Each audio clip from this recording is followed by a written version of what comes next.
City love shots on radio city 91.1 FM. Godavari జిల్లాలోని ఓ పల్లెటూరు మాది. చదువులో చురుకైన విద్యార్థిని. మొదట్లో థియేటర్లకెళ్లడం తక్కువ. తొలి ప్రేమ సినిమా తరువాత మాత్రం ఏ సినిమాని వదలేదు. ప్రతి డైలాగ్, ప్రతి సీన్ కంటతా వచ్చేసేది. పలానా స్టార్ డైరెక్టర్ది, మన పక్క ఊరే, ఆ హీరో ఇక్కడివాడే, ఇలాంటి మాటలతో నా రోమాలు నెక్కబుడుచుకునేవి. వాళ్ళకిలాగే జనం నా గురించి కూడా గొప్పగా చెప్పుకోవాలి అని నా మనసులో అనిపించేది. 3 ఏళ్లు గడిచాయి. ఆరా తీస్తే మా బంధువు ఒక ఆయన ఇండస్ట్రీలో ఉన్నాడని తెలిసింది. ఆ భరోసాతో ఫిలిం నగర్లో వాలిపోయాను. బీటెక్ ఫైనల్ ఇయర్ పరీక్షలు వదిలేసి మరి. ఇంట్లో వాళ్ళు ఎంత మొత్తుకున్నా వినలేదు. హీరో అవుతానంటే ముందు ఏదో ఒక డైరెక్టర్ దగ్గర పెట్టిస్తా, పరిచయాలయ్యాక హీరోగా ప్రయత్నిద్దులే అన్నారు బంధువు.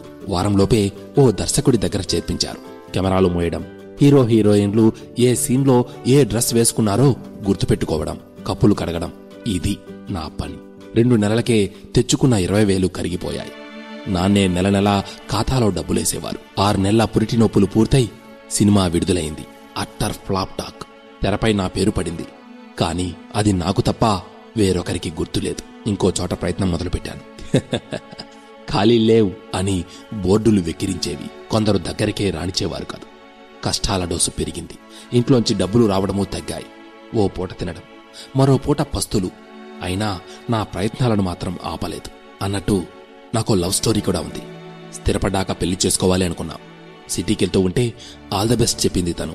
తర్వాత ఎందుకీ కష్టాలు, వదిలేసొచ్చేయి, ఇక్కడే ఏదో ఉద్యోగం చూసుకుందువు గాని అనేది. అయినా నేను వినలేదు. 5-6 నెలలకి మరో చోట చేరాను. అసిస్టెంట్గానే. పెద్ద బ్యానర్, స్టార్ హీరోతో క్లాప్ కొట్టాం. ఈ దెబ్బతో దశ తిరిగింది అనుకున్నా. నా దురదృష్టమేమో ఏవో కారణాలతో ఆ సినిమా మొదట్లోనే ఆగిపోయింది. మెల్లిగా నాపై నాకు నమ్మకం సడలసాగింది.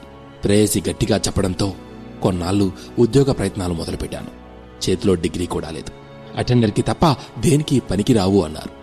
మళ్లీ సినిమా వేట మొదలైంది. 6 ఏళ్లలో 3 దర్శకుల దగ్గర పనిచేశాను. అసిస్టెంట్ నుంచి అసోసియేట్కు ఎదిగా. సొంతంగా కథలు రాసుకుని హీరోలు, నిర్మాతల చుట్టూ తిరిగాను. కొందరు కథ బాగుంది కానీ డేట్స్ లేవు అన్నారు. ఓ యువ హీరో తప్పకుండా ఛాన్స్ ఇస్తాను అన్నాడు. తరువాత ఆయన 2 సినిమాలు ఆడకపోవడంతో తనకే అవకాశాలు లేకుండా పోయాయి. వీటన్నింటికన్నా ఓ నిర్మాత మాటలు నన్ను బాగా బాధించాయి. చాన్నాళ్లుగా నిన్ను గమనిస్తున్నాను. నీలో ఫైర్ లేదయ్యా, అందరితో కలిసిపోలేవు, ఇండస్ట్రీకి సూట్ కావు అన్నాడు. కళ్ళలో నీళ్లు తిరిగాయి. ఈ కష్టానికి తోడు పుండు మీద కారం చల్లినట్లు ఇష్టపడ్డ అమ్మాయికి పెళ్లయిందని తెలిసింది. తను మాత్రం ఎన్నాళ్ళకి నా కోసం ఎదురు చూస్తుంది. మరోవైపు సినిమా ఆశలు ఆవిరయ్యాయి. ఇంటికెళ్లడానికి మొఖం చల్లలేదు. ఇక్కడే ఏదైనా ఉద్యోగం చేద్దామంటే డిగ్రీ కూడా లేదు. అప్పుడే ఓ మిత్రుడు దేవుడిలా ఆదుకున్నాడు. ఆర్థిక సాయం చేసి వెబ్ డిజైనింగ్ కోర్సులో చేర్పించాడు. శిక్షణ పూర్తి చేసుకుని ఉద్యోగంలో చేరాను. సినిమాలపై ప్రేమ చావక అప్పుడప్పుడు గోస్ట్ రైటర్ గానూ పనిచేస్తున్నాను. ప్రస్తుతం సినిమా కష్టాలేం లేవు. కానీ వయసు మీరింది. పెళ్లాడ్డానికి ఏ అమ్మాయి ముందుకు రావట్లేదు. అందుకే మిత్రమా, అనుభవంతో చెప్తున్నా, కలలు కన్నా ప్రతి ఒక్కడూ హీరో కాలేడు. అలా కాకపోయినా బ్రతకగలిగే ఓ ప్రత్యామ్నాయం కూడా ఆలోచించుకోవాలి. ఓ పరాజితుడి నుంచి కూడా పాఠాలు నేర్వచ్చనే నేను మీ ముందుకొచ్చాను.